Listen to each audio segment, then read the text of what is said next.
that they watch. And then they have the book, and they have a discussion. And our speaker, we have a excellent speakers. That's our mission. That's our objective. And then we have a very robust Q&A. Ellen Healy, my good friend Ellen Healy, can she hear me? She's got herself, I think, she's on mute. I'm so glad she's with us. I'll come back to Ellen. Trying to see who else I might know here who's joining us. Ellen Healy, can you hear me? Welcome. I'm glad you are joining us. Oh, great. We have a lot of people coming on board. That is really terrific. Hi, Cindy Robinson. Hi, Cindy. Hi. Good evening. Good evening. Howdy. Oh, we have three in that video. Yep. Gonna mute you again. Daughter Beth from Vermont and Bob from here. Oh, fantastic. Well, welcome. Would anybody else like to say hello? Now muted. Hi. Hi, Margaret. Hello, the Boswell. Good evening. And if at some point you feel comfortable just showing your faces, that would be really great. We'd love to see you. Hi, Sheila. Hi. These courses are just great. I remember going in the freezing cold over to the school to listen to them. Oh, This is so much easier. it's quite different when it's in the comfort of your home. And is that an apron that you're wearing there? It is. It's dinner time. You see, and that makes it even. You can have dinner, you can get a glass of wine, you can enjoy yourself. Now, That's what we're doing. well, someday we will be also, we'll be going back to a real location. We miss that as well, but we really have enjoyed these Zoom calls, and people are telling us they enjoy it as well. So I think what the board's going to have to strategize going forward is how we're going to do a combination of both. Tell us, you're holding the magazine up. Oh, yes. Thank you for this. Oh, wonderful. A lot of work in this preparation. Oh, So, yeah. Thank you. Yeah, well, reading that magazine is like taking a course itself. And of course, Ian McIntosh, thank you for joining us this evening. Thank you, Betty. Great to be here. Yes. Looking forward to it. Yes. Ian is just a new member of our board and joining us. And okay, well, welcome to the Carl Gayweiler Great Decisions. And this is, as many of you know, have been following us for some time, this is our last program for 2020. And of course, we started out earlier, and COVID stopped everything. And I tell you, you've heard the expression, an idea whose time has come. And clearly Zoom was the right place at the right time. And what a difference. I know that we were using things like Skype. There have been various other things of video conferencing. I've tried different webinars, perhaps you have as well. And they've always felt just a little clunky. And nothing ever is as perfect as actually being able to get together, but I think the Zoom technology is extremely comfortable and has made all the difference for us. And of course, we picked up also on our Distinguished Speakers series this summer and have held a couple of special programs on that. I think we moved first with the Great Decisions program just to see how would this Zoom technology work, and it just worked marvelously well. And so we're just really excited. And I think with that, if there's anybody else I need to say hello to here that's come on board, people are still coming. That's terrific. Hannah, do you want to just give us a few house rules or what have you? Absolutely. Hello, everybody. My name is Hannah, and I'm the intern for the Indiana Council on World Affairs. If you look over, scroll at the bottom of your screen, there should be a button that says chat. And if you click on that, you may see two links. I have a link to the Facebook page, and I have a link to our website if you want to check that out. Towards the Q&A portion is when we'll have more participation, but until then, we ask that everybody who's not a speaker keep their microphone muted, because even if you don't think you're making noises, sometimes you are. So if you accidentally unmute yourself, it's all right. I'll just go ahead and mute you because I have that ability as the Zoom host. And would you like me to give the Q&A rules, or do you want to do that later? I think so, yeah, that Ray will be asking, I will be, Diane will be introducing our speakers. I want to say that our committee is composed of myself and Claire, the co-chairs, and Diane, who you can probably see is on our committee, and Ray Montagno is also on our committee.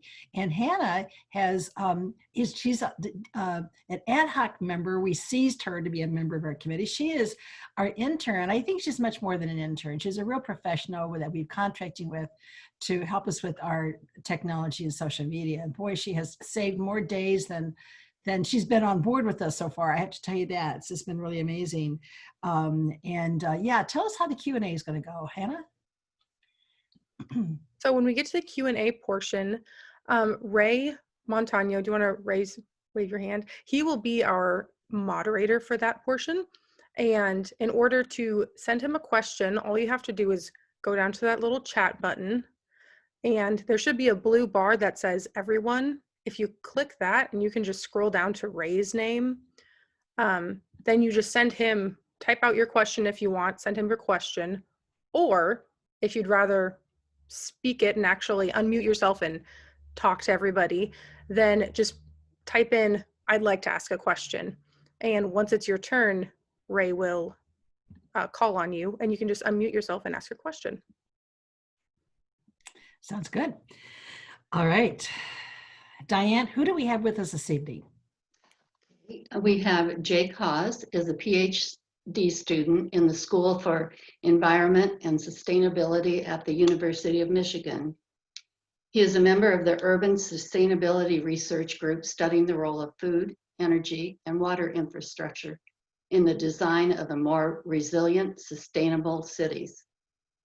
His work seeks to integrate the design science and sustainability research, working to understand how the interactions between humans and the world around us empower or undermine environmental, social, and economic sustainability.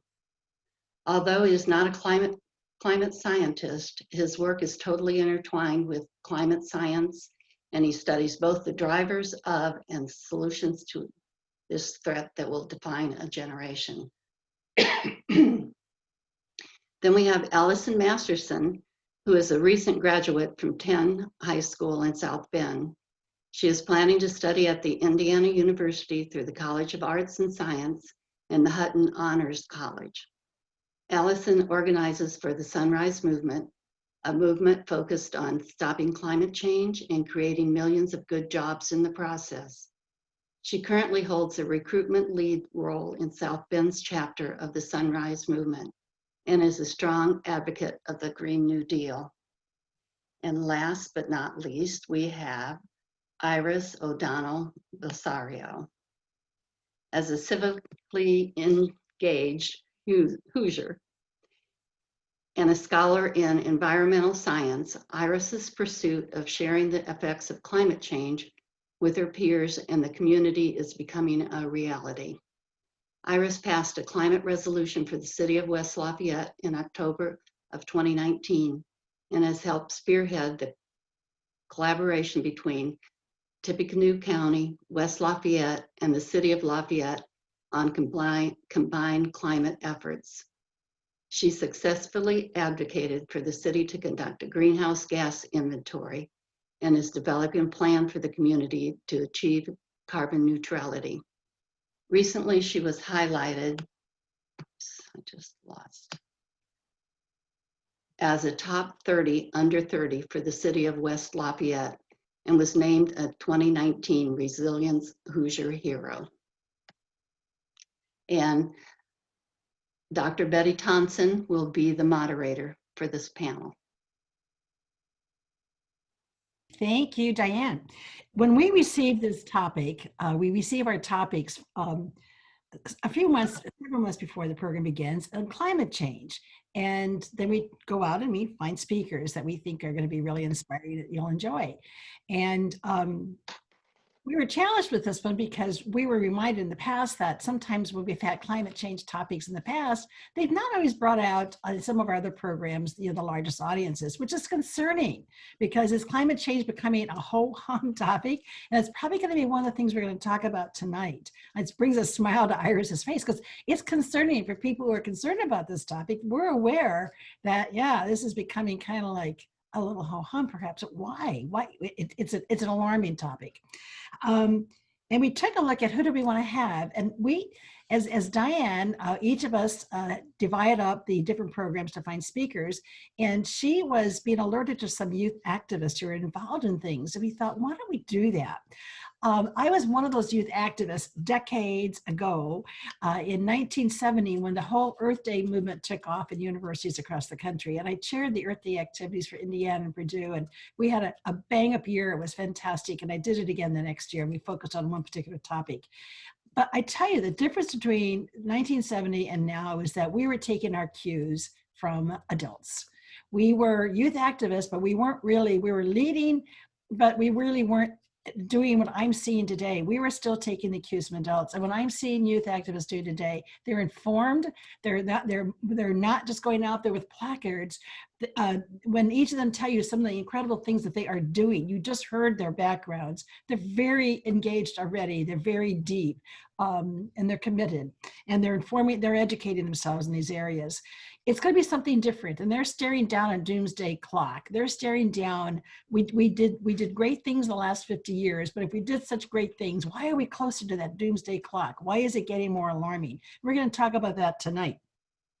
And so we thought, wouldn't it be neat if we had a panel, not just one speaker, but a panel, so they can tell us, okay, how are we going to address this? Because this is now a real concern. And it's one that you're going to have to live with for many, many decades to come. I will not be here 50 years from now. That's a pretty good guess on my part. My guess on my part is they will be. So what do they want 50 years from now? So we're not closer to that clock and more alarmed. Let's start out with, what inspired you to want to work in the arena of climate change? And this would give each of them more of an opportunity to even drill down deeper. What inspired you to want to work in this arena of climate change? An arena that people are going, oh my goodness, you know it's not ho-hum. Tell us more. Allison, let's start with you. Yeah, thank you. So I started organizing with the Sunrise Movement about a year ago at the beginning of my senior year of high school. So before, my life was pretty centered around doing well in school, hanging out with friends, and spending time with family, especially my younger brother named Roman. And Roman has fetal alcohol syndrome, which causes him to struggle with things like making friends and taking tests. So I've always been a bit of a mentor to him through everyday struggles. And my relationship with him has always been really important to me. And the urgency of the climate crisis never really hit me until last summer when I was home alone with my brother and it was storming quite a bit outside. I didn't think much of it until I looked closer at one of the clouds, and pretty quickly I realized that I was watching a tornado form. Of course, I brought him down to the basement with me, and I remember my brother looking at me in the eyes, not saying anything, but I could tell he was scared and he wanted an explanation. Up to that point, I had been able to easily help him through everyday things like math assignments or school drama. And I remember having an awful feeling in my stomach when I realized that I couldn't confidently tell him this time that everything was going to be okay. So in the end, the tornado missed my house and everyone was safe, but I knew I never wanted to feel that way again. So I started doing more research on climate change, and pretty soon a friend reached out to me and told me about Sunrise. And I fell in love with the sense of community that organizing has to offer. And after that, I just couldn't help but jump at every opportunity I had to get involved. So, yeah. Okay, thank you. Jake? Thanks, buddy. Hi, everybody, and thanks for coming out tonight. My name, as Diane said, is Jake Hawes, and I'm a PhD student at the University of Michigan. I'm here today just to clarify, because I got my first two degrees a little closer to home at Purdue, first in environmental and ecological engineering, and then in natural resources social science for a master's. So again, I'm not a climate scientist, but we'll come back to that later. So I think I really have two answers to this question, Betty. And the first one is maybe what I would answer if you just asked me what's keeping me going today. And I think I should make it really clear, I'm really honored to be here alongside these two awesome young women who are leading by example and demonstrating that this generation isn't here to mess around with an existential threat. As much as you all, I'm here excited to hear what they have to say. So if I had to answer the question just for today, maybe what or who inspires me to continue to work in the climate change arena, I would say it's the folks sitting beside me. Oh, wow. So despite that answer, and in true academic fashion, I do have a little bit more to say. And fair warning, it's a little bit longer than I initially anticipated, but I promise this will be the long answer of all of the ones that I give. So like many folks at SEAS, I'm an environmentalist, but first and foremost, I'm a humanitarian. And in rooms used to talking about foreign affairs, I know that that might be associated with things like international development or combating poverty or providing clean water. And that's all still true at SEAS. It's that and it's much more. So for a little bit of history, since the 1992 Brundtland Commission on Sustainable Development, environmental and social sustainability have largely been treated as two sides of the same coin in international policy. But we haven't really adopted that in the US. So I guess I kind of went off on a tangent there. What does that have to do with me and with climate change? Well, my answer is that my work has emerged from the intersection of those two areas and from the intersection of engineering and the social sciences. And I realized after doing an engineering degree that my questions about poverty, questions about justice, about environmental degradation couldn't be answered by engineering and by the natural sciences.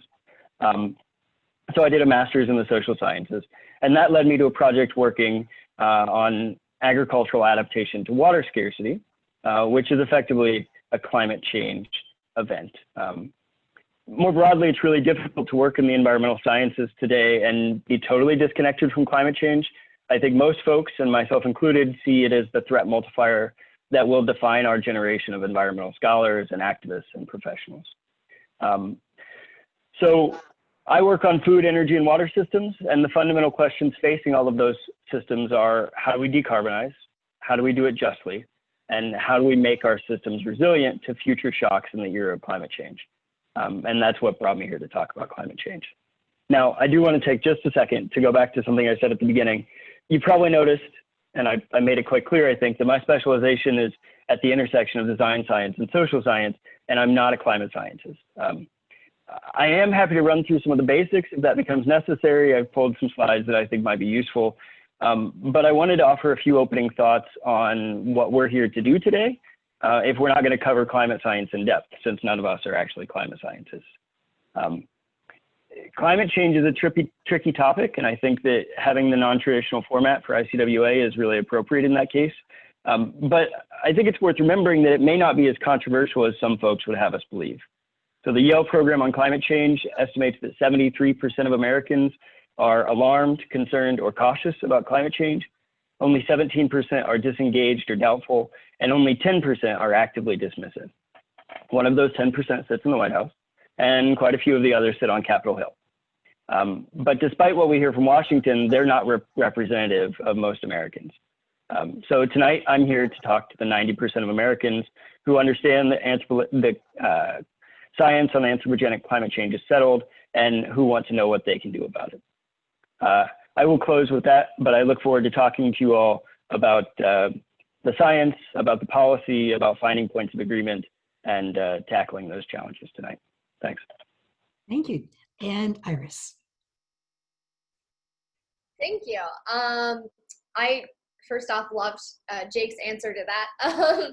So I grew up in a home that emphasized people's roles in being stewards for nature and the environment. So my family ate vegan diets, bought local produce, and we just we're always discussing ways to minimize our footprints on the planet. And I kind of lived in this bubble thinking that everyone did that. And that was just like how everyone lived and how everyone thought. And then once I started high school, I watched my classmates struggle to cope with these environmental issues and just kind of systems thinking. So realizing that not everyone thought this way or lived this way was a real wake-up call for me.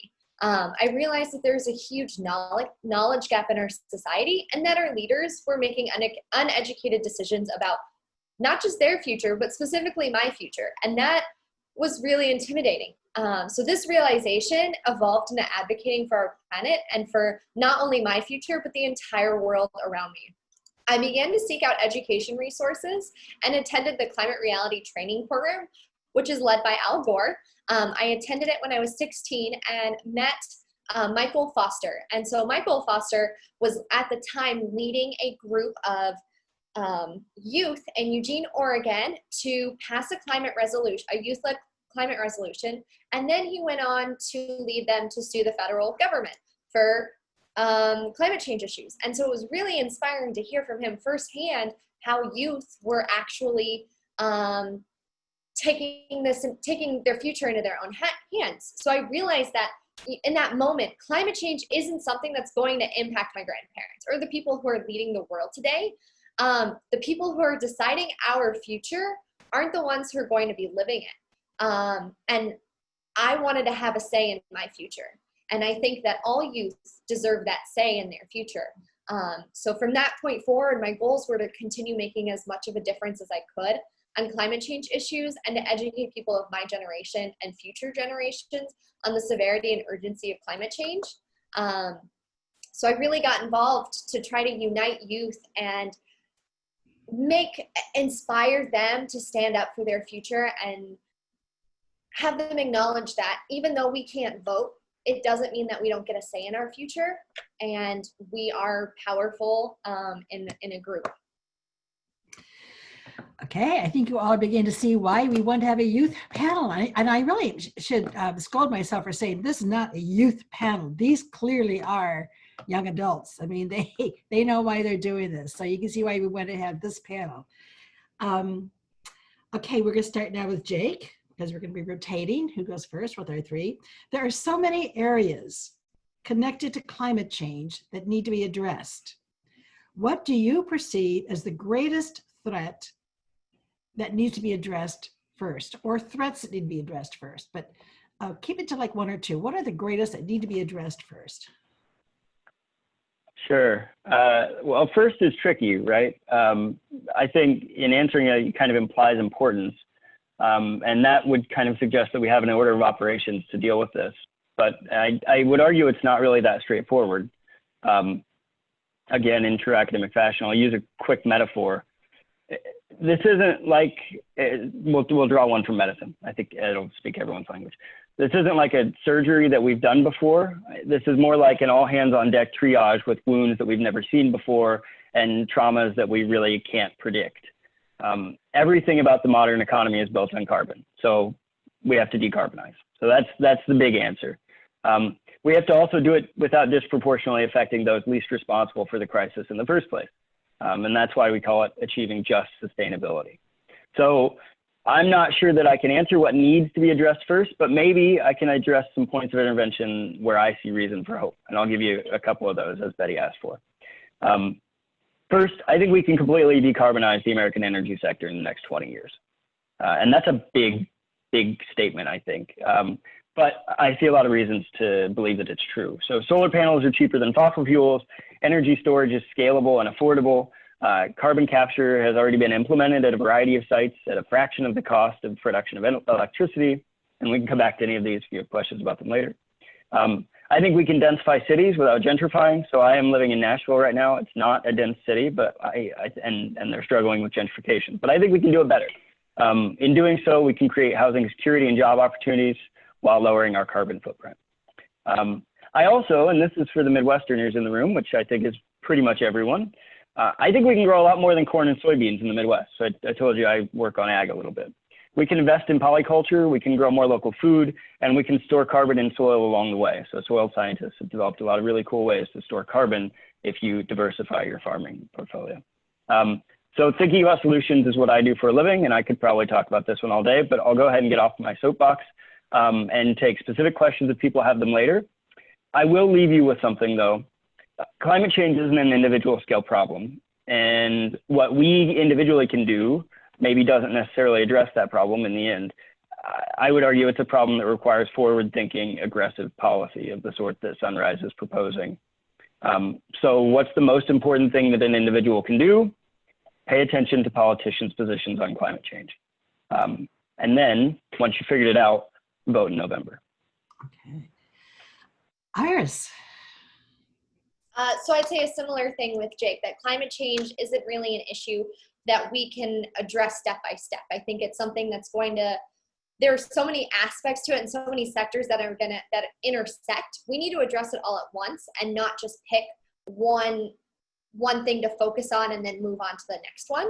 Because if we do that, we're going to see these discrepancies kind of coming up, and I think that'll actually lead to more damage long term. And so I'd say, the first thing that we really need to do to tackle this issue immediately is to unite global leaders across the world. I think we've already shown this with COVID-19 that we have the ability to come together on a global level and take immediate action on something that has an immediate threat. And this is the first wave that we're experiencing right now. And so we are going to be experiencing more global scale pandemics like this and global scale impacts in the next 10, 15 years. So this isn't something that's going to be impacting us in 100 years. We're already seeing these impacts today. And so that would be really my first thing, is figuring out how to unite our global leaders and get them to take it seriously and take urgent action. Yeah. Thank you. Allison. Yeah, thank you. So from the perspective of being part of a movement that represents people around the country, I've seen that our greatest threat is our failure to recognize climate change as an issue centered around people. So often when we think of climate change, we think about controversial conversations about confusing numbers and threats of animal species passing away, with the looming fear of climate change as being something that threatens us in the future. But while these are all very important concerns, we often fail to recognize the human aspect of it all that we are seeing right now.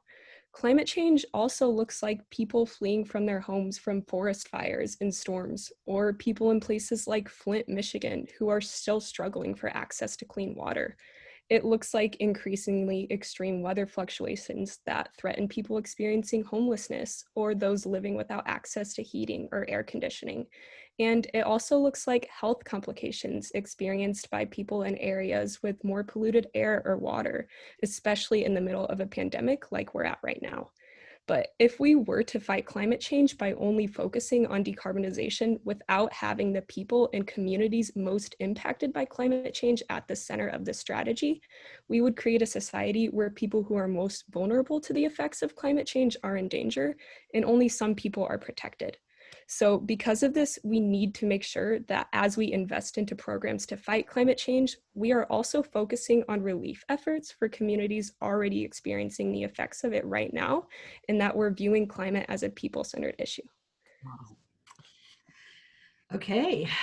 We're going to start, Iris, with you next. Why do you think there's a lack of trust in science? Is it generational? So I think actually Jake kind of briefly mentioned this earlier in his introduction, that if you look at like a large scale of who believes climate change is an urgent issue, there's really only a small population that I think believes climate change is an urgent threat. But really, I think it all kind of stems from the fact that I think it was like 50, 60 years ago, there was a huge misinformation campaign that kicked off. And so that is something that's continued to develop, where fossil fuel companies have been putting out, have been denying that climate change has an impact. And they're huge companies who make billion-dollar profits, and carbon dioxide is how they make their money. But that's one of our biggest things that is causing climate change. And so for them to admit that that's an issue,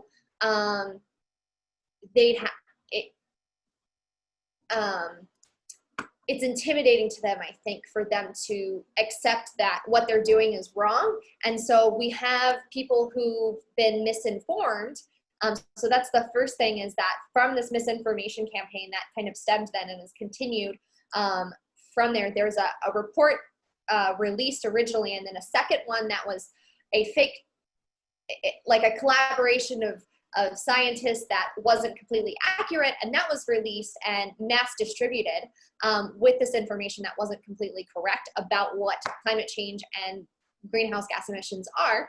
And since then, we've now, I think, started to see that people just don't have the opportunity to know the whole picture. So it's really difficult to understand the scale of climate change because climate change is usually talked about it's been talked about in a global warming sense for a really long time. So if you're living in a place that is cooler, you're not going to understand necessarily why global warming is happening or how it's going to impact you if it's still 70 degrees year round where you're living. And so part of it is you don't necessarily see the impacts right where you're living right now. Okay, thank you. Jake? Yes, Jake. I think Iris. Nope, I can go. No, Allison, I'm sorry. See, I think Allison's right. I may mess up the rotation. Allison, and then I believe Iris, she lead off the next question too, but Allison, I think you're next, right? Okay, yes, I think so.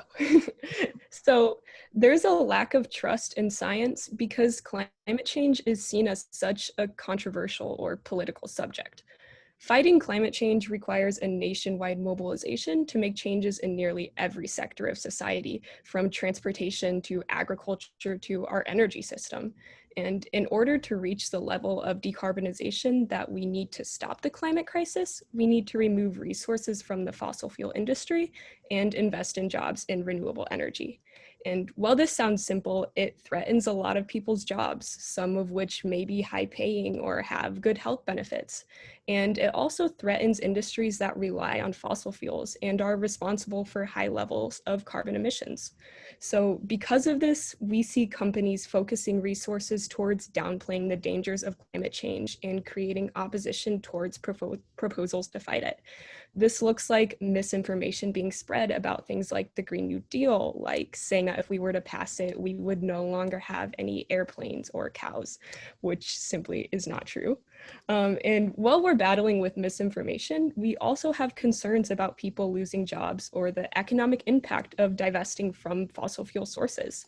And this can lead to a huge mess of information, causing people to be hesitant about what they do or don't believe regarding climate change and what we should do about it. And the solution to this is to reframe the narrative to focus more on an investment into our economy, opening up new possibilities in the field of renewable energy, along with an opportunity to expand on things like a federal jobs guarantee, meaning that we allow people who lose their jobs in the fossil fuel industry or simply people looking for work to easily find work and helping create the vision of a livable planet.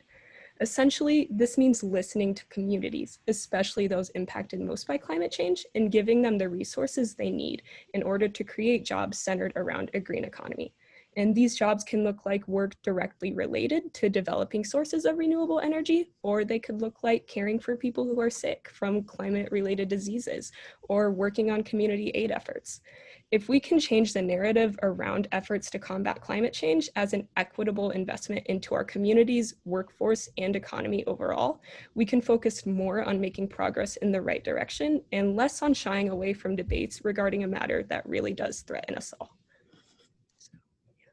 Okay. Iris, I believe you begin the next round of questions. Is that correct? Yes. Iris, Still needs to answer this question, right? I certainly can. I'm not too worried. I have plenty of things to say about all the other questions. okay, yes. Okay. I can see our rotation is already working so well already. Jake, please. It'll be great. It's going to be great. So I can keep this one brief, and I'll tackle the second part of the question first. You asked if it was generational, and I think that we can safely say that's a no.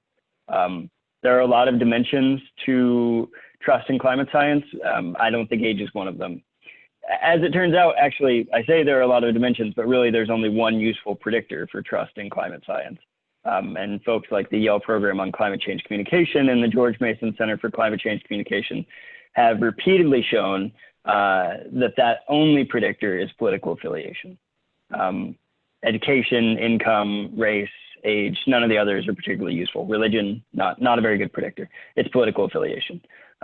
Climate change has become something of a litmus test in some political circles, and that's a problem, no matter what no matter what the scientific issue might be. I mean, I think we could argue there are plenty of far left folks who would embrace some pretty terrifying anti-scientific philosophies. The anti-vaxxer issues in the Pacific Northwest might ring a bell. And then, of course, I think that one last comment on this, scientists aren't innocent here. And I know this will really come as a shock to those of you who have sat in on a lot of college lectures, but not all scientists are particularly great communicators. So that leaves us in a tough spot, right? We live in a challenging world. And we live in a news environment that we've never seen before, where online news mixes with cable news, mixes with your local newspaper. And finding voices to trust is a lot harder than it was when Walter Cronkite read the news every night. So I guess here's my case and my final answer to your question. Facts aren't less true than they were when Walter Cronkite read the news. And the vast majority of actual journalists are still reporting those facts. The vast majority of scientists are still trying to make their voices heard, both through journalists and through new platforms like Twitter. So we can find information, and people will trust scientists if they have a rapport with them and have some level of personal relationship with them. If those journalists and those scientists are making themselves heard, then our job is to listen, and our job is to think critically, and our job is to remain engaged even when it gets hard. And that's especially true of climate change. Thank you. It's interesting that you brought up Walter Cronkite. There was a museum in Washington, D.C. It's now closed, or it's going to be closing at the end of the year. Maybe it already has the newseum. And it fascinates me because I love news. And one of the little plaques said that at one time, and those of us who are older will remember this, there was just 3 stations, and we watched each of them introduced one at a time, ABC, NBC, CBS. They all had the same news at the same hour. You chose by who it was you wanted to listen to, what personality. Walter Cronkite was always very popular. And the plaque said that at one time, 70% of Americans pretty much heard the same news, read off the news wire, the same news. 70% of Americans at the same time of the day were listening to the same news. And what you walked away with was your opinion. And it was your opinion of the same news. It's a very different day. Okay, Allison, we're back up now to you, starting off the next question. Why is environmental and economic social justice a concern related to climate change, and how can this justice be achieved? Yeah, thank you. So environmental and economic social justice is a concern related to climate change because climate change does not affect everyone equally. So on a larger scale, as we see more climate-related disasters like storms or fires that cause people to flee their homes for protection, we are going to see the effects felt worse by working-class people or people experiencing homelessness who might not be able to afford the cost of transportation, temporary housing, working away from home, or even rebuilding a destroyed home. And on top of this, carbon emissions are often higher in lower income neighborhoods or neighborhoods with more Black people, Indigenous people, or people of color, which is something known as environmental racism. So climate change disproportionately affects people with lower incomes or people of color. And because of this, we need to be mindful of making sure that the communities most impacted by climate change are the ones at the center of our strategy to fight it. Part of this looks like expanding on programs to protect people impacted by climate change, like working towards Medicare for all and making sure that healthcare is accessible for anyone experiencing health complications from polluted air, polluted water, or from climate-related diseases or injuries. And this also looks like focusing on economic justice by expanding on a federal jobs guarantee, which would allow people to find work in renewable energy fields or community aid efforts. And while doing this, we should keep in mind that every community is different, so it's important to allow communities to lead the efforts towards building an economy centered around renewable energy in ways that work for them. So in other words, we need to focus especially on communities with people with lower incomes or with more people of color to federally fund projects that can be locally implemented. And by keeping communities most impacted by climate change at the center of our plan to fight it, we can protect our environment and make massive investments into our economy while making sure that no one gets left behind. Hey, thank you. Jake? Sure. That's a terrific answer, and I think it covers the real core components of this. I think maybe I'll pick up in the middle somewhere and say that really that sort of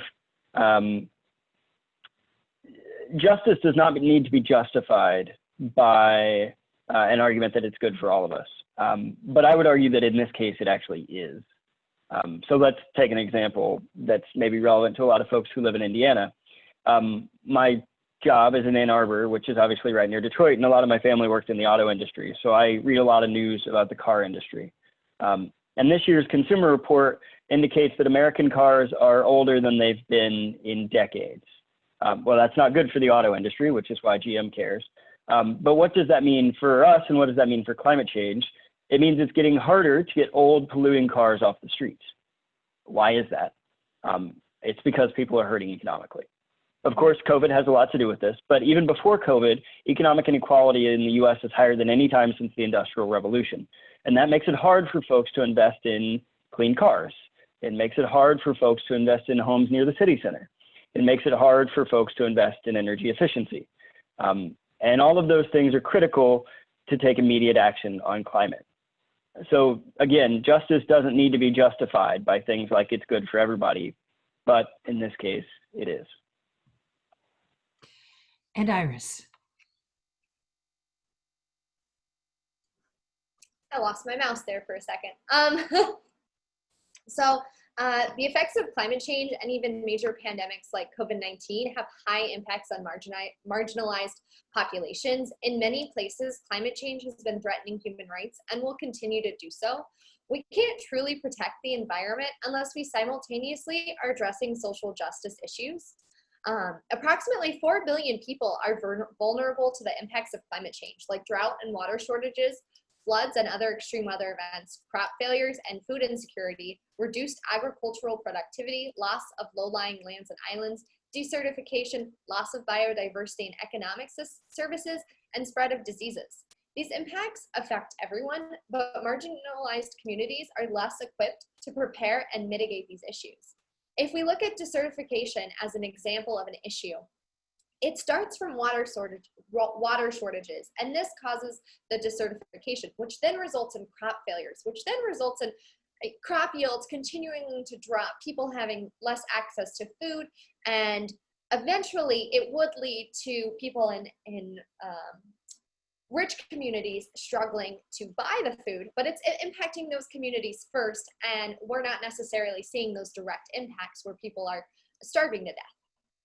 I recently just listened to a Dr. Adrienne Hawes give a talk about her experience, and so she's a public health official, and she had a really interesting perspective looking at that 1 in 4 African Americans live within 1 mile of an industry facility or a landfill facility and are already exposed to a baseline series of environmental contaminants. So they're already at a higher risk for health issues such as increased asthma, heart disease, and other chronic health conditions. COVID-19 has actually shown why these communities are going to be impacted most by climate change, because they're already working in low-paying jobs, such as being a grocery worker. And so their jobs have been deemed essential. So during one of the largest public health crises of the past 10 years or so, they are on the front lines. So while the higher income communities have been able to stay at home away from this health threat and isolate themselves, our marginalized communities who don't have access to healthcare or the ability to afford healthcare are exposed to even more potential health issues. And this is going to be repeated over and over again unless we can figure out how to mitigate both environmental and social justice issues.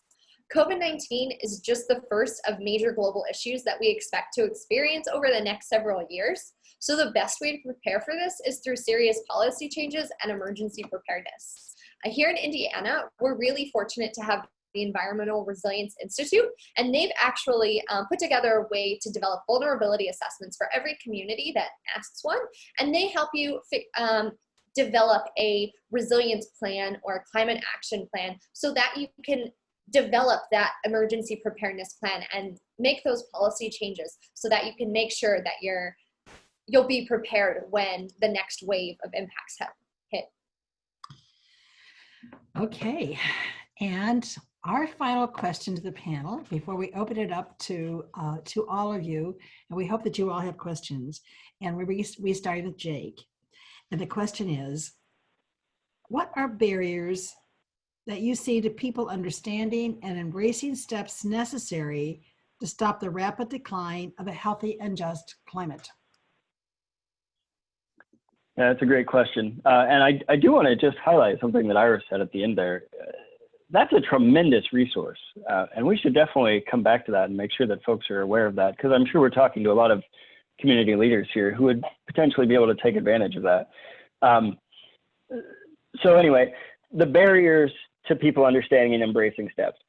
I would argue that we're not very far from actually being able to understand and embrace those steps. In fact, as I mentioned earlier, the Yale Center would tell us that 73% of Americans are more or less on board. If 73% of Americans are on board, that means that an even bigger chunk of the globe must be on board, since the US is generally a fairly conservative country. So major obstacles, well, we have to talk our way out of the labyrinth of disinformation that folks like Exxon and BP have served up for 50 years. By the way, if you Google Exxon New, the first thing that comes up is an ad from ExxonMobil. They're still doing it today, as we speak. What other barriers exist? I suppose that most of them are related to misinformation in the end, but I think that we need to have a real honest look at the numbers. Americans are really good at crunching the numbers, right? So we have three options. We can mitigate climate change, meaning that we stop making it worse. We can adapt to a changed climate, meaning that we get on board with the new climate reality and we invest to make it livable for everyone, in theory. Or we do nothing. The third one will work out for those with their own lifeboats. For anybody without a golden parachute, that's not an option. So what minimizes our costs? Mitigation, without question. It's been shown time and time again by people who are analyzing this. IPCC, independent researchers, academia is in agreement. Mitigation is the cheapest alternative. So what's the fiscally responsible decision? Invest now, invest big in mitigation, invest big in community resilience, like Iris was talking about, and invest big in transitioning to a decarbonized, sustainable economy. So I think once folks understand that, and once folks are excited about the possibility of a more just, more equitable society like Allison is describing, we're not very far away. Okay, Iris.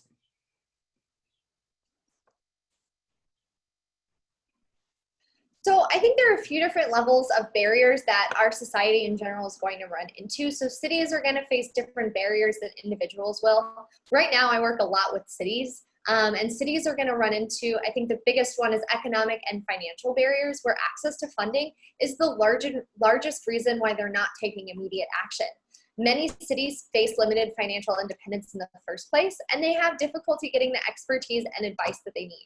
West Lafayette and the City of Lafayette are a great example of this. While developing the climate action plan based on the climate resolution, their biggest barrier has been recruiting people to donate their time to help put together this climate action plan that will strengthen and build a resilience community.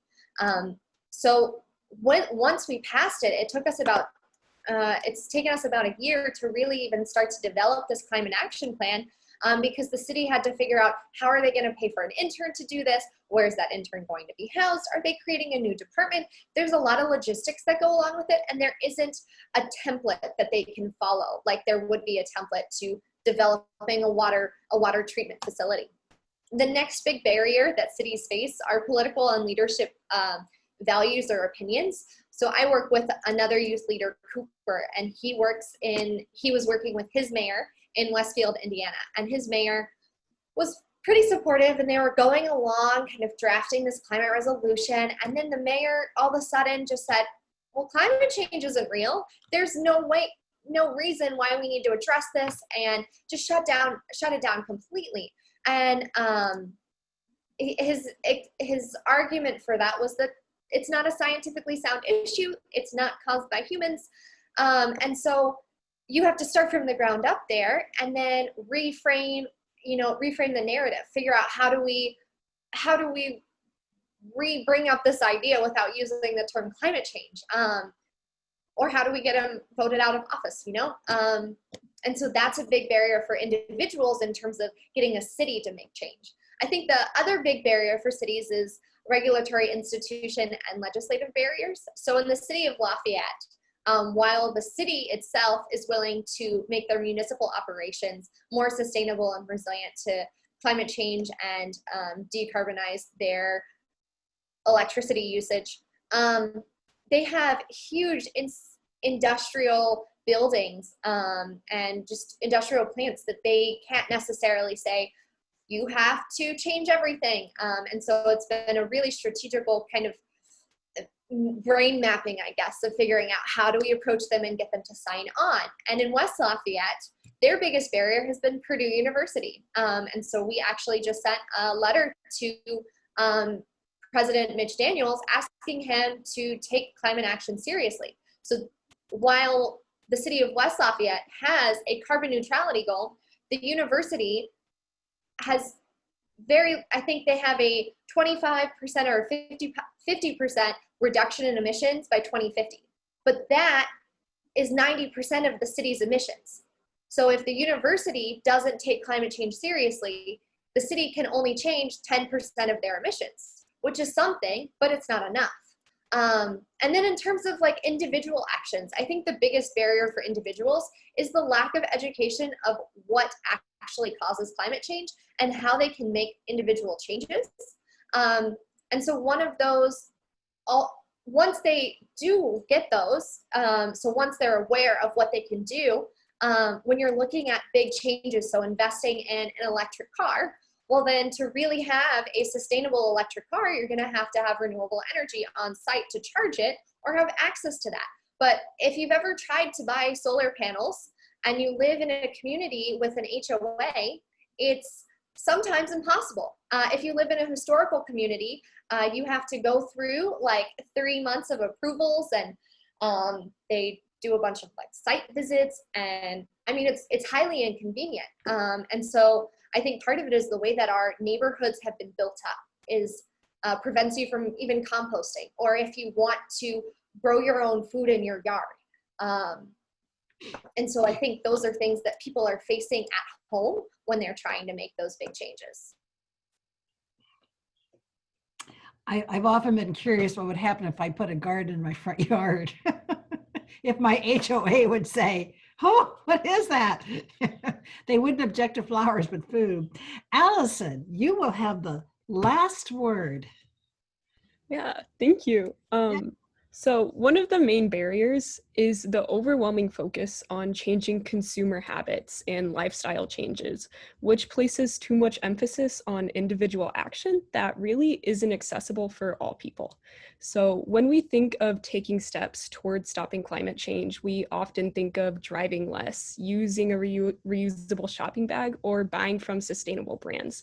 And well, of course, these are all positive things that are good for our planet. They're not the most accessible. For example, for people that aren't able to work from home, transportation options are pretty limited unless we focus more on expanding public transportation. And additionally, many consumer-centered approaches towards stopping climate change aren't affordable for people with lower incomes. So if we want people to take steps towards combating climate change in their daily lives, we need to focus on transforming our communities to make these choices more accessible. So this looks like investing in local, sustainable agriculture and making products affordable and accessible to the community.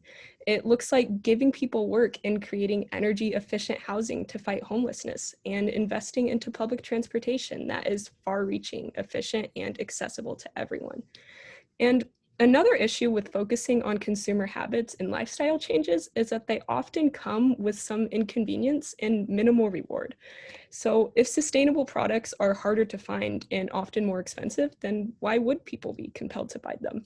And if driving is the most convenient method of transportation, why would people choose to travel differently? The solution to this is encouraging community efforts that make lifestyle changes more embedded into society. So if we invest more in public accessible green transportation, agriculture, and building energy efficient buildings, people will be making sustainable choices in their daily lives without even realizing it.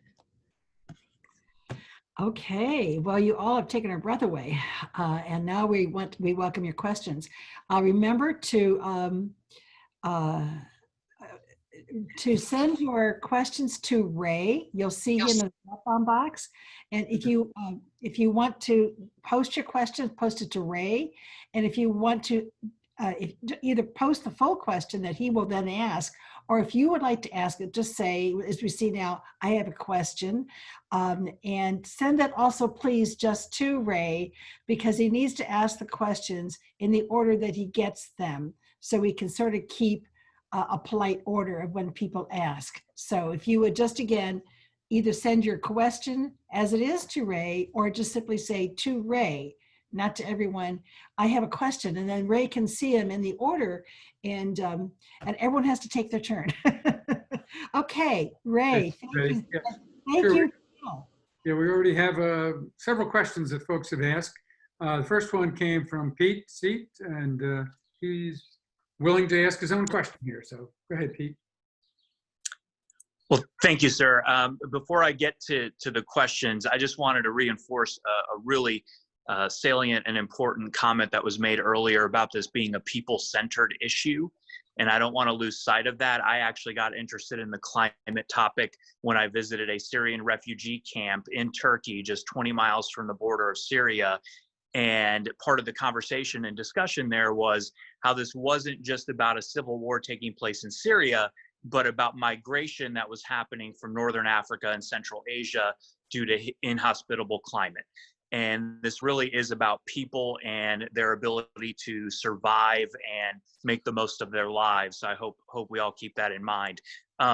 Two questions that I'll try and make really, really quick. First, fossil fuel companies were mentioned a couple of times, and Washington's regulatory regime makes it really difficult for these companies that want to invest in renewable technology to unleash their capital in wind and solar and other forms of renewable energy.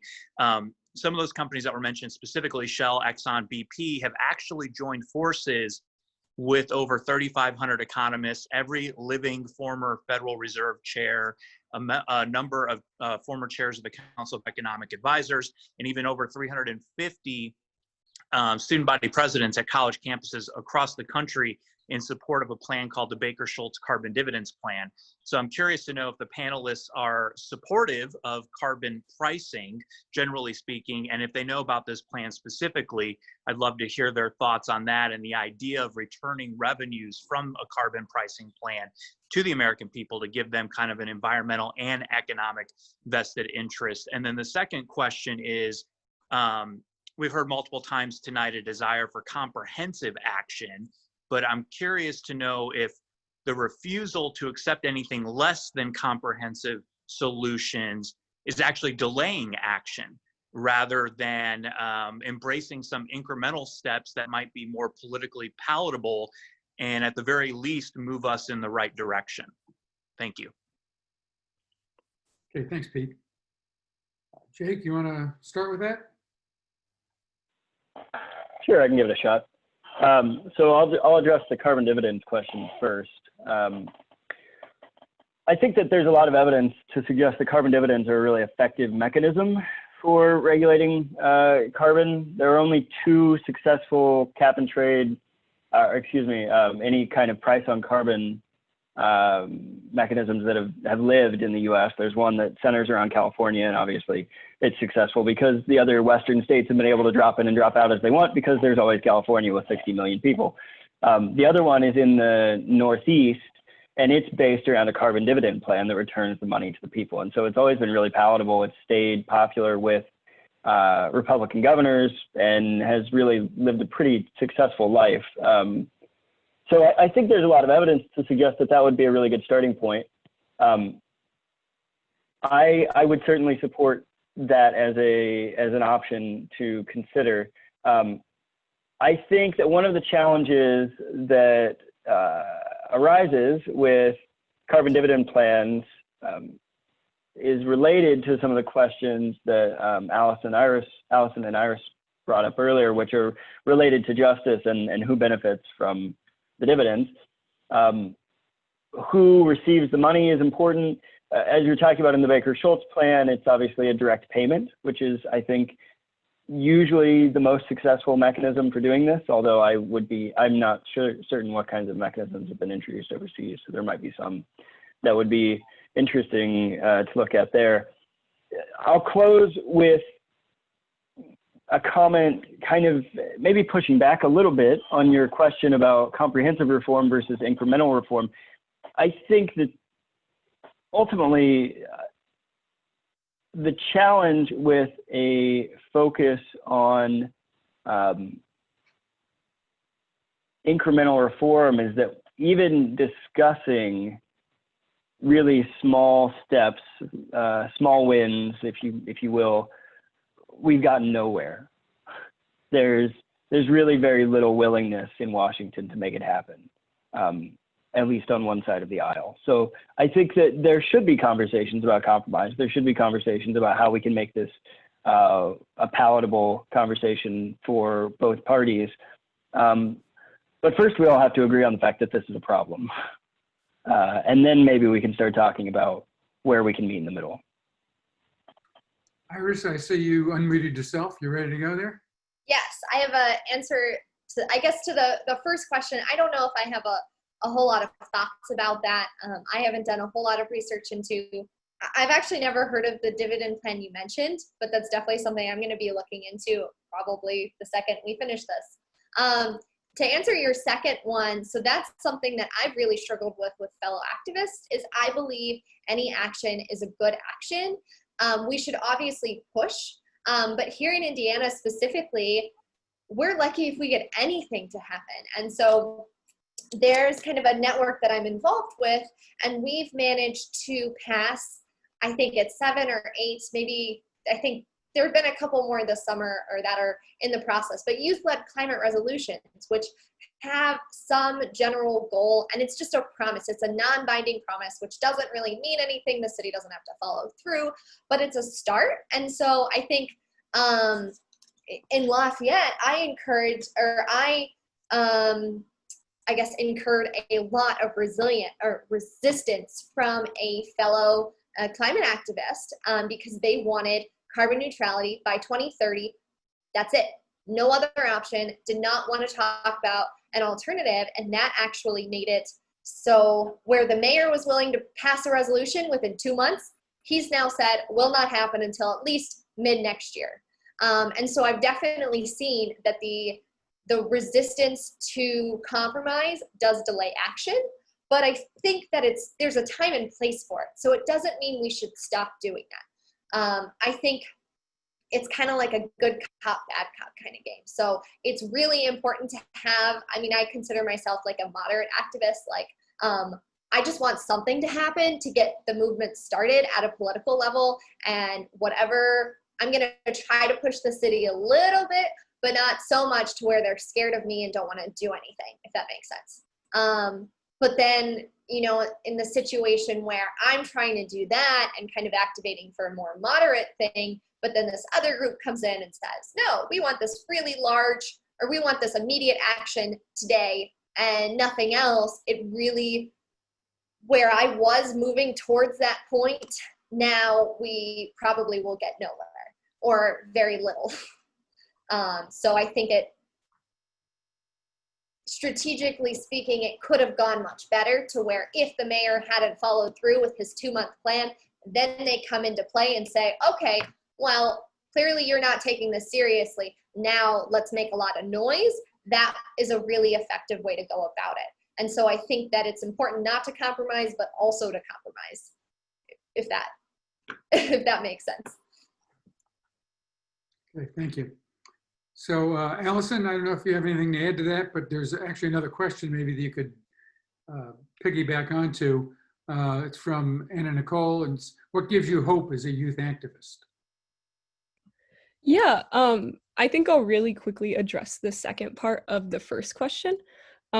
That's something that I personally struggle with, is like, I want to accept any climate plan that we're given, but at the same time, I don't know how to look at the marginalized communities that I say I fight for and tell them that I couldn't give them what we know that needs to happen.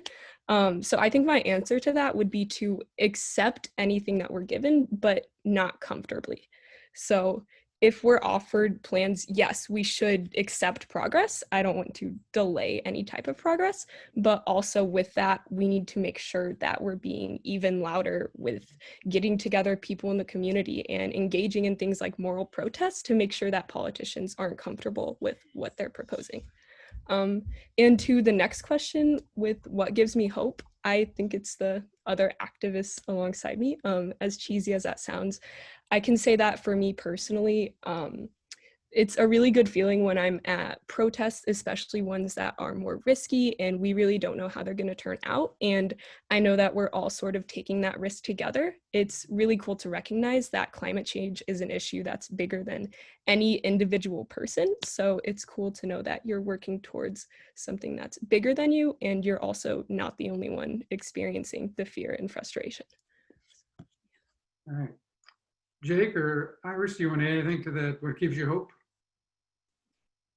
Yeah, I think the same thing along with Allison is just meeting other youth activists and seeing how many of us out there are is really inspiring. And I also think actually, I think COVID-19 has shown that we can come together as a world to combat an issue, maybe not in the best way possible, but global leaders are at least connecting and saying, yes, we identify this as a threat. Now let's try to tackle it individually. But that means that globally we could identify climate change as a threat. And before this, I was feeling extremely hopeless that there's no way we're ever going to get all the global leaders to say, yes, something is a threat. It doesn't even have to be climate change, but we're at that point already. And so I think that means that we can get to the point where we can get global leaders to acknowledge climate change as a global threat and then move forward from there. Okay, thanks. Jake, did you have anything you wanted to add to that, or? I think that was very eloquent on both of their parts. Perhaps the engineer's response would be to say that I think the thing that gives me hope is that it's the rational thing to do to address this problem. And I think that I may have, I'm not sure if I mentioned this earlier, but I think that we can all agree that pragmatism is a hallmark of conservative politics. And the pragmatic thing to do here is to address climate change. So I think that we have a lot of common ground to build from, and that gives me hope. Okay, thanks. We have another question here from Dharma. You want to unmute yourself and ask your question? Hi, yes. So I know that both Allison and Iris, it sounds like you do a lot of community engagement and community activism. And Iris, I know you mentioned that global leaders are starting to come together, but while that process still stalls, how much do you think you can get done at a local level with community before directly requiring local government or national government assistance to get where we need to be? So I am blanking on the name of the city I want to use as an example. But I know, so while we might not be able to solve climate change, I think we can prepare for it on a local level, and ultimately any preparedness plan we develop would have to be tailored to each community. So I honestly think it might even be more effective to go into each individual city and say, you know your constituents better, you know who lives here, and you know which communities are more vulnerable. This is kind of a baseline climate action plan. Tailor it to you, and let's try to put something together so that you're prepared. Obviously, global action would be amazing. National action would be great, but I think it would still have to, it could almost, I mean, I guess there are pros and cons. So there's a chance that if you did that, you overgeneralize it too much to where we might not address all the issues that you could address on a city or statewide level. So I think that working from the ground up right now is the most feasible option, and it's the most practical, and hopefully the most effective. So in Indiana, I've seen a lot of examples of, we currently have, I think, 20 cities doing greenhouse gas inventories, and they are developing climate action plans and adaptation plans with the help of the Environmental Resilience Institute. And each year, I think the number that have been involved have doubled. And so the Resilience Institute has the funding to provide the resources to these cities, which is what's needed. And so that sort of model, I think, is really effective and going to help us see that immediate change that we need. Does that kind of answer your question? Yes. So either of you, Jake or Allison, have anything you want to add to that? Or you don't have to. Okay. Next question is from Larry from the Indiana Council. Larry, you Hi. out there? Yeah. Thanks, Ray. Yeah. Earlier this week, Foreign Policy Magazine published an article. Title was, It's Time to Put Climate Change at the Center of U.S. Foreign Policy. Obviously, environmental degradation and climate change aren't something that happens in one country or just can be contained in one country. A carbon dump anywhere affects everyone, really. And so I wonder if you've thought about, I mean, the idea of putting this at the center of our foreign policy assumes that our government wants it to be at the center of our foreign policy and is even interested in engaging our international partners or multinational organizations in taking the lead in such things. We've withdrawn not only from climate programs, but also from our other, we pulled away from multinational organizations like the World Health Organization, and not spending as much time with NATO and its priorities as before. What makes you think that the US can take a lead under the current administration?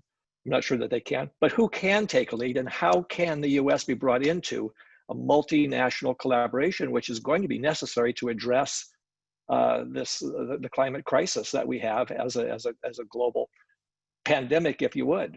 Do you have any hope that that US can play a leadership role, or are we looking to someone else to do that? And who might that be? Okay, who wants to take that on?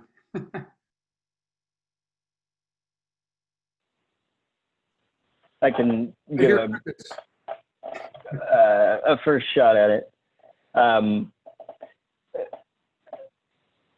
Larry, I think you kind of answered part of your question yourself.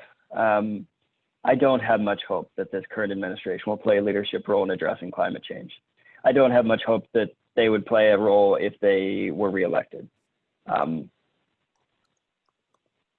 actually, oddly enough, by the end of Scott Pruitt's tenure at the EPA, had a little bit more hope that he was starting to take it seriously, but then he was fired. So maybe that tells you what you need to know.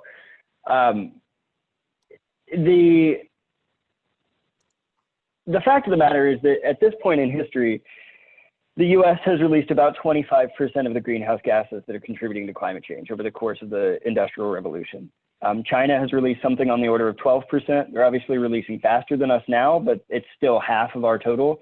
And no other country is over, I think, 5. Oh, Germany's over 5, and the UK is at like 4. The US has to play a leadership role. We've gotten us into this problem. We have to play a role in getting us out of it.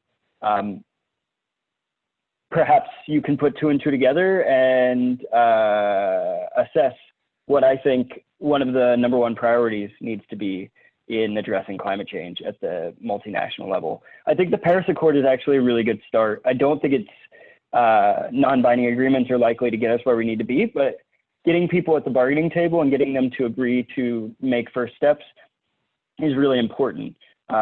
And having US leadership who's willing to sit at that bargaining table is perhaps the most important thing that we could have in addressing climate change in the next 30 years.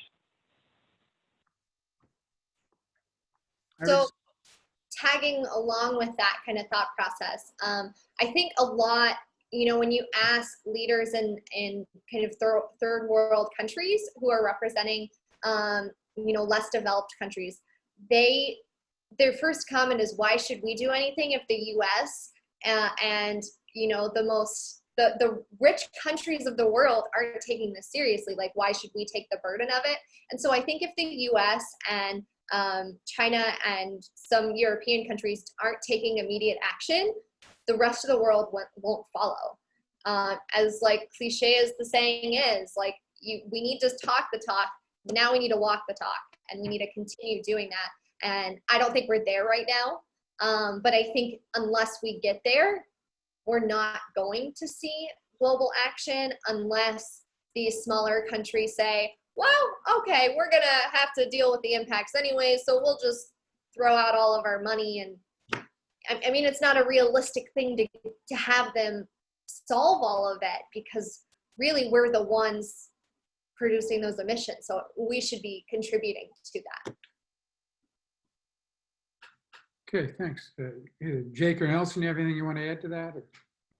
Yeah, I guess my simple answer would be, I don't know who will or should lead the fight against climate change, but we can't afford to wait for somebody else to take the lead. The reality is this is an existential threat for all of us, so we need to take action where we can. If it's unrealistic for us as a country to take the lead right now, we need to look at state and local governments and look at community organizing. I think everywhere the leads and the efforts to start doing something starts where you are. Okay. That's absolutely right, Allison. 70 some odd percent of the emissions come from like the 33 biggest cities in the world. That tells you a lot about what different levels of government could do. And a lot of city mayors are signing on to make change. So your local elections matter too. If I might just add, I think that we're looking at some of the people who could make the change right there. Some of it's going to be generational, and you and your peers and colleagues, you know, who are getting the message, are going to have to pose or mount a grassroots effort to convince others, or wait for the rest of us to die off and stop digging our heels in, and make the change happen. And to the extent that you can interact with your peers around the world through the channels that you have, I mean, it's going to have to be a grassroots, that people are going to have to be sold on this idea, because there are entrenched interests that aren't going to willingly want to change. Okay, just a kind of a follow-up. Claire's next to ask a question, but Monica posted, if you go to the chat, she posted an invitation to the Citizens Climate Lobby in Indianapolis, and you can look at that and get information if you want, just by looking at the chat.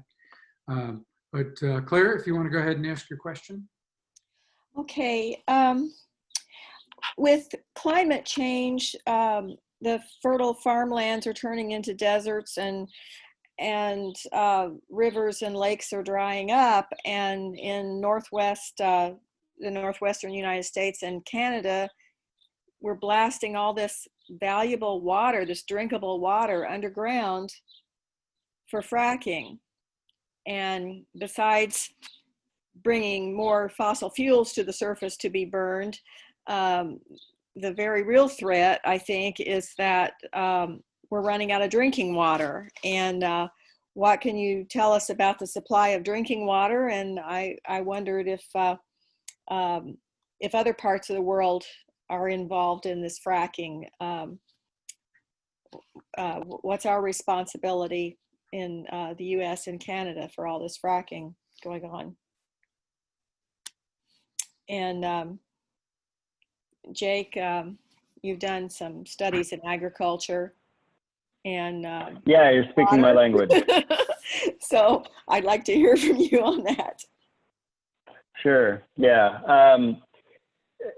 So maybe let's start at the beginning a little bit. Fracking is really popular, and actually is fairly popular among most Americans, I think. I haven't seen the latest polls, but in large part because natural gas has been advertised as transition fuel. it was advertised as a transition fuel in 2005. We have transitioned. That ship has sailed. We don't need more natural gas. So let's start there. Fracking has a really mixed history. It has a really checkered past, and to some degree, the bad rap was not always warranted, but we can maybe come back to that.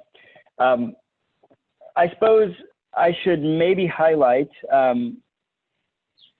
water availability, as you said, is changing across the globe, and I don't think there's really much question that it is already contributing to conflict across the globe. In fact, there are a lot of folks who are arguing, and there's quite a bit of evidence to indicate, I think Pete actually mentioned this, that the Syrian civil war was in large part due to climate-related water scarcity, either directly or indirectly. So this is a really important question, so we'll start there. I'll fess up, I didn't necessarily know a lot about fracking, but Claire did me a favor here and actually seeded this question about a week ago. So I did a little bit of looking into the numbers, and I looked up a map, which I can share on my screen here in a moment. So most fracking wells use on the order of 10 million gallons of water over the course of their lifetime, the more intensive ones, the ones that go for a long time. And if you do the numbers, that means that we would need something on the order of, let's see, I did the math here, about 10 million wells to actually consume about the same amount of water that we drink in the US every year. Our actual drinking water consumption is minimal compared to our irrigation water and industrial use. So what that means is that from pure volume of water perspective, fracking maybe not the biggest deal. Okay, we can maybe start there. However, this map that I'm going to share now, if I'm allowed to, and it looks like it will allow me to, which is super neat, is I think a really good indication. Am I sharing a map? It doesn't tell me. It's here. Okay, great. I think it's a really good indication of why this is more than just a national issue, and you kind of highlighted this. The concentration of fracking is in this part of the United States. So the 100th meridian is somewhere around here. Everything west of here, everything west of the 100th meridian is too dry to grow trees. Well, not everything, but most things. And if it's too dry to grow trees, that means it's probably too dry to support human life as well. So that means we have to irrigate everything. It means we have to pump in water to drink, et cetera, et cetera. All of this in Colorado and Utah and parts of Wyoming, that's the Colorado River watershed. That supports some of the most concentrated human settlements in North America, like Los Angeles and Phoenix, and increasingly the Front Range around Denver. This is Texas. This is the second biggest state in the union. That's 40 million people whose water supply is being affected. There are some indications that there will be local contaminations associated with fracking, although the evidence is really quite mixed on that, so I'm not willing to say firmly one way or the other. But I think that really the answer to your question, Claire, is that we don't need to be doing this. And it is likely to cause local water issues, whether that's through contamination or just simply water scarcity. And so the real answer is that these states over here that have all of this fracking, including Texas and Wyoming and Colorado, also have some of the most tremendous renewable energy potential in the world. Arizona and New Mexico have some of the most concentrated solar power on the planet. Texas is one of the best locations for wind power in the world. In fact, they lead the country in generating wind energy. So why do we need to do more fracking? Well, the answer is we really don't. So that would be my answer to your question. Okay, thanks. Okay, either Allison or Iris, do you have anything to add to that? Jake was able to do some homework before that question. Okay. Yeah, that would have been a much shorter answer had I not been given forewarning. Okay. Betty, I think you had a question. I'm going to play a little devil's advocate here. One is something that Jake had mentioned earlier about cars. And I was wondering where you're going to go with that, because you had said people are holding onto their cars longer and longer. And you were connecting it to the economy. COVID has from the report today, we've had a drop of 32%, a devastation of the economy. But before that, there was just nothing but bragging about the roaring economy. And I wondered if there could also be, a devil's advocate would say, Jake, well, wait a minute, the people are keeping their cars longer because they were built better. They were more energy efficient. These are the cars that were helping to reduce various things and bigger, longer gas mileage, and all these positive things.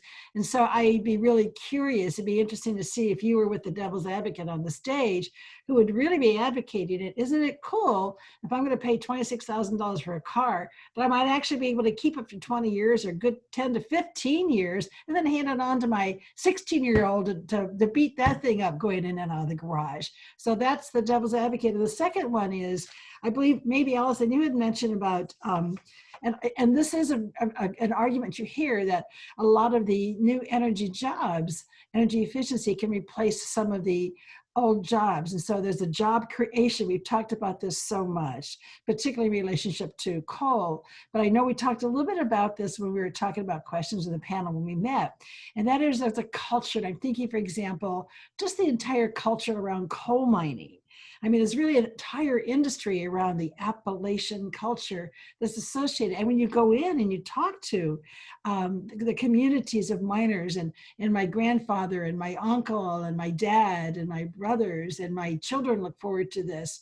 This is their culture. It's a culture, and the threat that you're taking the culture, not to mention the industry that's been developed around it, music, art. We're romanticizing this. But I'm just wondering how you both would address, and this is related to anything. Just you can say to somebody, "I've got a great alternative for your job." They might come back and say, "Well, I love my job." So, what do you say to the devil's advocate about cars, Jake, and to anybody who might want to answer it? But Allison, sometimes job creations changing a culture, and that takes deeper action. Sure. So I can answer the car question quickly. So Argonne National Lab is in Chicago. I don't know if any of you have had the opportunity to visit, but it's a really tremendous facility. And they do most of the transportation research for the National Lab Network. They've also done a lot of life cycle analysis, which is something that I do in my research. So I didn't know the number off the top of my head, but I did have it saved. So I was able to go find it. About 4% on average of the CO2 emissions associated with the life cycle of a car are produced in the production stage. That means 96% of the carbon emissions associated with the typical automobile are in the phase where you're driving it around. So what that tells me is that it's great that people get to hold on to their cars longer. It's really good for the consumer, but it's not very good for the climate. And the fact of the matter is that it would matter a lot more if we got more electric vehicles on the road than it would if we were producing a couple more cars.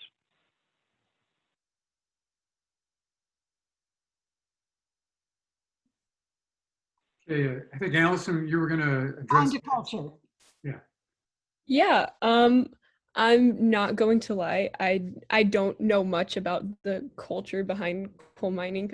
This is something that's kind of new to me, but I guess my answer to that would be, we don't have much of an other choice besides divesting from these types of practices that are big in fossil fuels and carbon emissions. Yeah, that one's a really hard one. I think my answer to that is that with something like a federal jobs guarantee, we would try and make sure that we can give people as meaningful work as possible. And that's a really difficult one. I guess if there is like a deeply rooted culture in coal mining, maybe there could be conversations about like what type of jobs we should divest from. But I guess my answer to that is simply, we have no other option.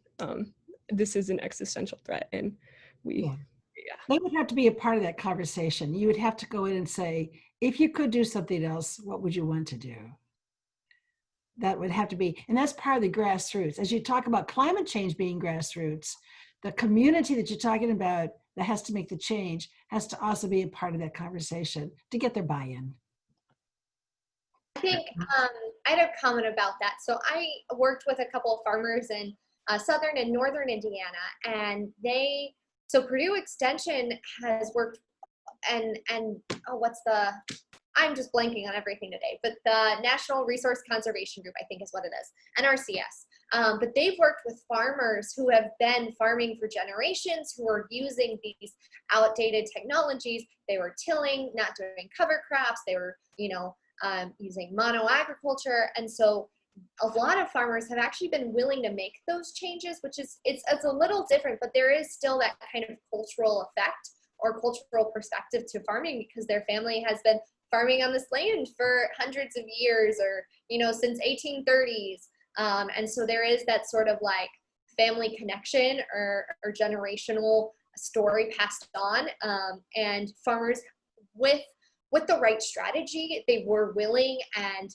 actually quite supportive in making transition to a more sustainable practices. And I think Indiana actually is one of the leading countries in no-till practices and cover crop practices. And so we're a highly conservative state in general, but with the resources that our community has developed over time, we've been able to offer these farmers still a way to keep their community together and their culture, but just change it a little bit. And so I think that we could do a similar model with mining. It'd be a little different because they're switching jobs, but I think that there'd be a way to preserve that culture, just like we've done with changing, farming practices.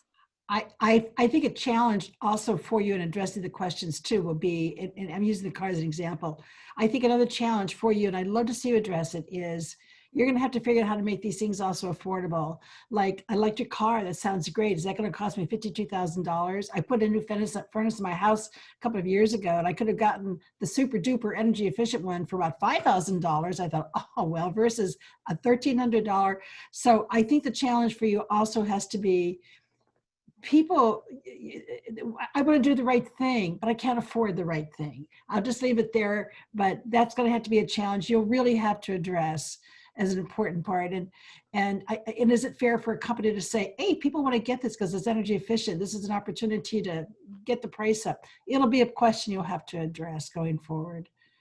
I want to throw my 2 cents in on this job culture thing. There's nothing new about this. I mean, if you go back to the Industrial Revolution, which did away with many local cottage industry jobs and so forth, and the Luddites in the 18th century, resisting changes in the textile industry. So this whole process of job change and cultural change in industries is certainly one that will has a long history and will continue long past climate change. So it's certainly something we should be concerned about, but there are, historical references that kind of copy some of the same processes in the past. Ray, I want to jump in and piggyback on what you said. I think that is absolutely true and absolutely right.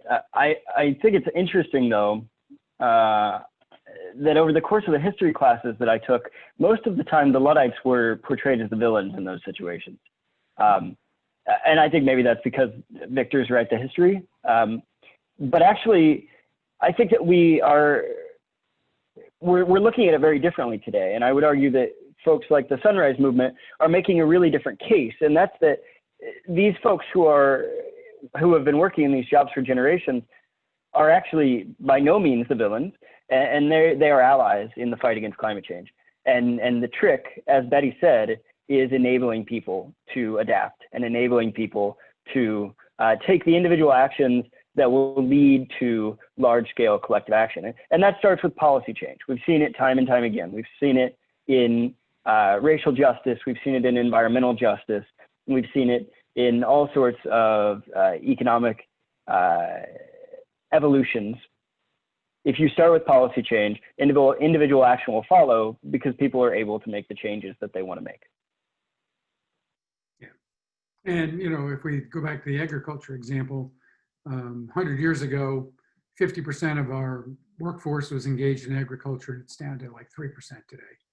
And I would probably guess that in manufacturing, in 50 years, we'll see the same kind of patterns, that there was 40 to 50% of people engaged in manufacturing, 100 years from the mid 50s, it'll be 5%. So anyway, that's a whole different issue, but anyhow, I don't think we actually have any more questions at this point. Betty, do you want to, who's cleaning up here? I think Claire? I think Claire is going to close, but I just want to say again, thank you to this panel. This has been very exciting, and I don't think there's a person that tuned in tonight that is the older generation, boomers, maybe a bit younger, that it really isn't feeling very hopeful. And if there's somebody who's also young, I saw some other young people, I think, you know, it's this whole, I really get irritated when somebody says, boy, I feel so sorry for young people today.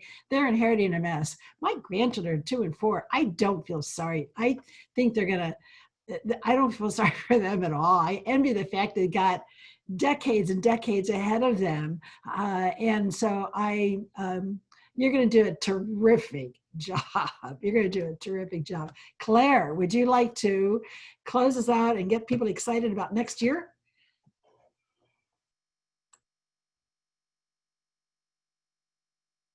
Claire, unmute yourself. Okay, we're done with 2020 great decisions. We're not done with our programs for the rest of the year. Larry has one next Thursday. It's distinguished speakers, and it's on American racism. But we got the topics for great decisions of 2021 just this week, and there's 8 topics. They're COVID-19, effective and ineffective measures. And topic 2 is COVID-19, the economic response. Then we have China and Africa together, the Korean Peninsula, Persian Gulf security, Brexit and the European Union, the fight over the melting Arctic, and the end of globalization. And so we're going to meet in a committee and get to work on it, and it'll be early next year and probably on Zoom. We'll see. Before everyone runs, thanks for that, Claire, and thank you, Betty. I just want to thank ICWA for putting this together, and I want to take a second to thank Allison and Iris. It's been a privilege to talk about this issue alongside you, and y'all are doing really incredible work. So keep up the good work, and you, my friend. Thanks, Betty. I look forward to hearing from folks. We all put our email addresses in the chat if you have further questions or whatever. I was going to say, before you log off, you might want to go check the chat room. There's a couple of links there that you might want to look at. So Hannah, if you want to wait a few minutes before you close out so people have a chance to look at the chat. Okay. Allison and Iris, do you have anything final you'd like to say to everybody?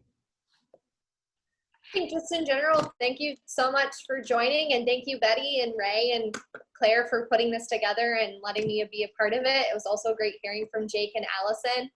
You guys are really cool and inspiring people, and I hope we can connect and maybe partner on some things in the future. And I loved what you guys had to say tonight. And thank you for all the great questions from people tonight. Thanks. Yeah, I just want to thank everyone for coming. I heard a lot of really cool things tonight, and it was really inspiring. I've never done anything like this. I tend to only work in high school spaces, so I was pretty scared to come to this, but I just want to thank you guys for making this such a welcoming space. Well, Allison is, for just a reminder, just graduated from high school, Iris from college, and Jake is on his PhD. But I think you all are on an equal playing field tonight, and I think you would all agree that you all just shown, I think, that you know your stuff. And so it's just wonderful. I'm seeing head shake. We would love to hear from you. If you'd like to let ICWA know how you are enjoying Zoom so far, how you're enjoying the Zoom. If you'd like to continue seeing more Zoom, how you like the panel format. We are always anxious to take our programs and make them accessible and programs that you want to come to. We think it might be a good idea with some of our programs going forward to always have just a speaker, but also to look at some panel formats. And we also think going forward, we'd like to see how we might be able to continue offering Zoom. We've had people coming from all over the country and all over the world for these programs. And that's inspired us to take a really serious look at how we're going to go forward. And I think with that, I'm going to say good night. Thank you all for coming. Thank you, Claire, for telling us about next year, and to this fantastic committee that put together a good year. Thank you. Thank you.